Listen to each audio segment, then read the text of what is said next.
تو ایک صحابی نے جا کر کے عرض کیا یا رسول اللہ صلی اللہ علیہ وسلم آپ چل کر کے ذرا معائنہ فرمائیے، ہمارے خندق کھودنے کے درمیان ایک بڑی چٹان آ گئی ہے اور اس کو توڑ توڑ کر ہم تھک گئے، یا رسول اللہ صلی اللہ علیہ وسلم آپ ذرا چلیے۔ چنانچہ حضور صلی اللہ علیہ وسلم تشریف لائے اور آپ نے ہاتھ میں کدال لی اور کدال لے کر کے پوری طاقت سے اس چٹان پر آپ نے کدال ماری۔ جب کدال ماری تو اس پتھر کے دو ٹکڑے ہو گئے، اس میں سے ایک روشنی آئی۔ اللہ کے رسول صلی اللہ علیہ وسلم نے فرمایا اے مسلمانوں تم لوگوں کو خوشخبری ہو، اے مسلمانوں تم لوگوں کو خوشخبری ہو، جو میں نے چٹان پر کدال ماری اس میں سے ایک روشنی آئی، اس روشنی میں ایران کے بڑے بڑے محلات اور بڑی بڑی عمارتیں مجھ کو دکھائی گئی، بڑے بڑے محلات بڑی بڑی عمارتیں مجھ کو دکھائی گئی۔ اس کے بعد پھر دوسری بار آپ نے کدال ماری تو دوسری بار بھی روشنی اس میں سے نکلی۔ اللہ کے رسول صلی اللہ علیہ وسلم نے فرمایا اس روشنی میں مجھ کو رومیوں کے محلات اور اس کی عمارتیں مجھ کو دکھائی گئی۔ اور اس کے بعد پھر آپ نے تیسری بار جب کدال ماری تو تیسری مرتبہ میں بھی روشنی ظاہر ہوئی۔ تو اللہ کے رسول صلی اللہ علیہ وسلم نے فرمایا صنعاء کی عمارتیں اور اس کے محلات، اس کی بلڈنگیں مجھ کو اللہ نے دکھائی، اور حضرت جبریل علیہ السلام نے آ کر کے مجھ کو بشارت سنائی کہ آپ کی امت کے وہ افراد جو اس وقت بالکل قسم پرستی کی زندگی گزار رہے ہیں، یہی افراد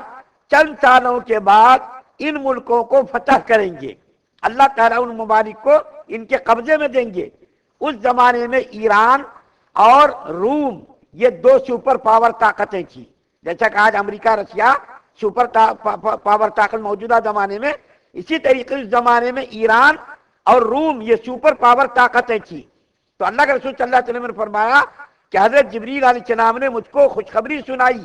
اور اللہ تعالیٰ نے وعدہ کیا ان تمام ملکوں کو اللہ تعالیٰ تمہارے قبضے میں دیں گے۔ تو یہ بات جب اللہ کے رسول صلی اللہ علیہ وسلم نے ارشاد فرمائی تو مدینے کے جو منافق لوگ تھے، یہودی قسم کے لوگ، ان لوگوں نے مسلمانوں کا مذاق اڑانا شروع کیا۔ کیا مذاق اڑانا شروع کیا؟ دیکھو ان کے جسموں پر تو کپڑے نہیں ہیں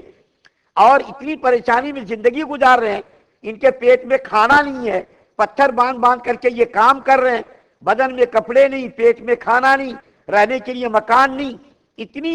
بدحالی اور اتنی مفلوق الحالی میں یہ مسلمان زندگی گزار رہے ہیں اور اتنے بڑے بڑے خواب دیکھ رہے ہیں، اتنے بڑے بڑے خواب دیکھ رہے ہیں۔ وہ تو ظاہری آنکھوں سے دیکھ رہے تھے کہ مسلمانوں کا ایسی حالت، اور ایسی حالت میں یہ لوگ اتنے بڑے بڑے ملکوں کو فتح کریں گے، یہ لوگ تو جن میں خواب دیکھ رہے ہیں۔ اللہ تعالیٰ نے مسلمانوں کو 10 سالوں کے اندر اندر حضرت عمر فاروق رضی اللہ تعالیٰ عنہ کے دور خلافت میں 16 ہجری میں 10 سال کے اندر اندر مسلمانوں کو اتنی بڑی بڑی عظیم الشان فتوحات عطا فرمائی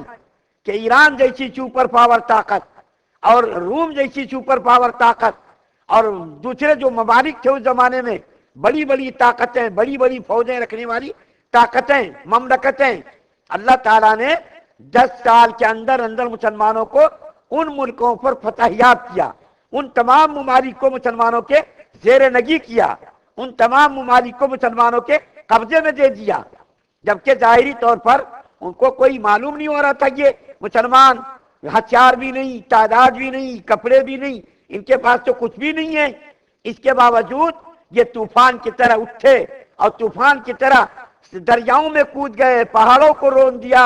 اور ساری دنیا کے اندر جو ان کی مخالف ہوائیں تھی ان ہواؤں کے رخ کو موڑ دیا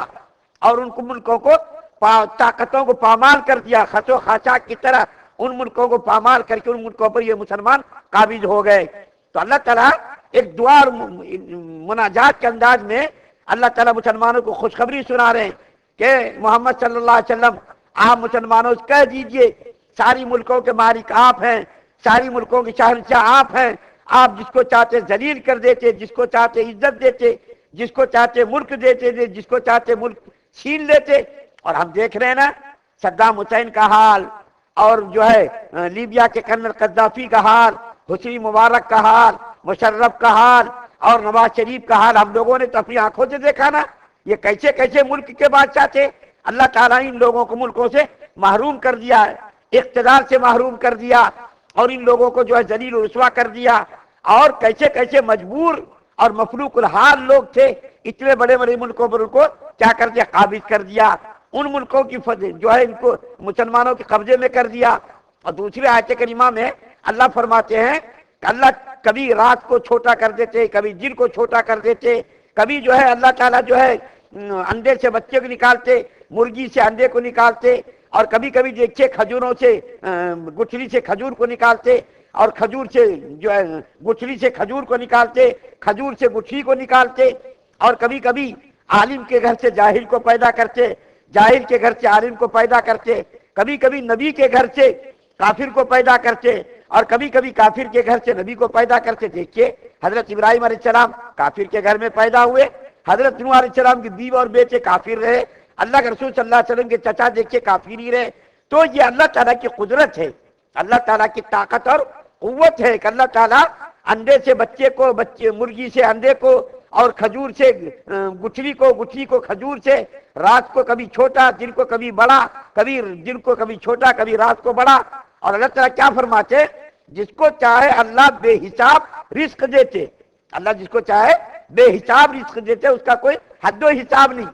اب میں آپ کے سامنے ایک حدیث بیان کر کے بات کو ختم کرتا ہوں، بڑی ہی برکت والی حدیث میں بتا رہا ہوں۔ علامہ بغوی رحمۃ اللہ علیہ نے، علامہ بغوی رحمۃ اللہ علیہ نے یہ حدیث بیان فرمائی ہے۔ کیا بیان فرمائی؟ دیکھیے میں بیان کر، اس سے پہلے بھی میں نے حدیث بیان کی، لیکن اتنی بات اس میں نہیں تھی، اس میں ذرا زیادہ بات ہے۔ کیا ہے وہ بات؟ اللہ کے رسول صلی اللہ علیہ وسلم فرماتے ہیں کہ اللہ تعالیٰ کا فرمان ہے، اللہ تعالیٰ کا فرمان بیان کر رہے ہیں۔ کیا بیان فرما رہے ہیں؟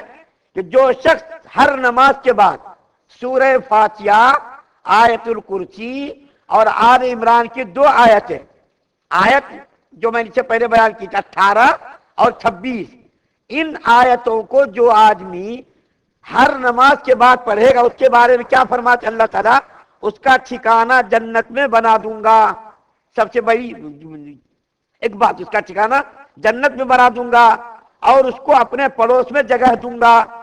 اور ہر روز اس کی طرف 70 مرتبہ نظر رحمت کروں گا، اور اس کی 70 حاجات کو پورا کروں گا،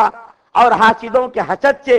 اور دشمنوں کی دشمنی سے اس کو میں محفوظ رکھوں گا، اور ان پر ان کو غالب رکھوں گا۔ کتنی بڑی فضیلت ہے! دیکھیے سورہ فاتحہ، آیت الکرسی اور آل عمران کی 2 آیتیں، مشکل سے 2-4 منٹ بھی نہیں لگتے، 2-4 منٹ بھی نہیں، 2 منٹ لگیں گے۔ کتنی بڑی فضیلت ہے! اللہ تعالیٰ جنت میں اپنا پڑوس عطا فرمائیں گے، 70 حاجتوں کو اس کی پوری کریں گے، اور ہر روز اس کی طرف 70 بار نظر رحمت سے اس کو میں دیکھوں گا۔ اور کیا چاہیے؟ حاسدوں کے حسد سے اور دشمنوں کی دشمنی سے اللہ محفوظ رکھیں گے۔ اور مسلمانوں کو کیا چاہیے؟ میں آپ لوگوں سے گزارش کروں گا، ہر نماز کے بعد، آج یہ آیتیں چھوٹی چھوٹی کتابوں کی شکل میں موجود ہیں، آپ اگر چاہیں ان مرتبوں کو اور ان فضائل کو حاصل کرنا، 1-2 منٹ محنت کیجئے تاکہ ان فضائل سے ہم لوگ جو ہے محروم نہ رہیں، ہم لوگوں کو یہ فضائل ملے۔ اللہ تعالیٰ سے دعا ہے کہ اللہ تعالیٰ ہم تمام مسلمانوں کو ہر قسم کے خرافات سے، ہر قسم کے شر سے محفوظ فرمائے، اور ہر قسم کا خیر ہم سب کے لیے مقدر فرمائے، بے حساب رزق ہم لوگوں کو عطا فرمائے، ایمان کامل ہم سب کو نصیب فرمائے۔ سبحان اللہ و بحمدہ، سبحانک اللہم و بحمدک، و نشہد ان لا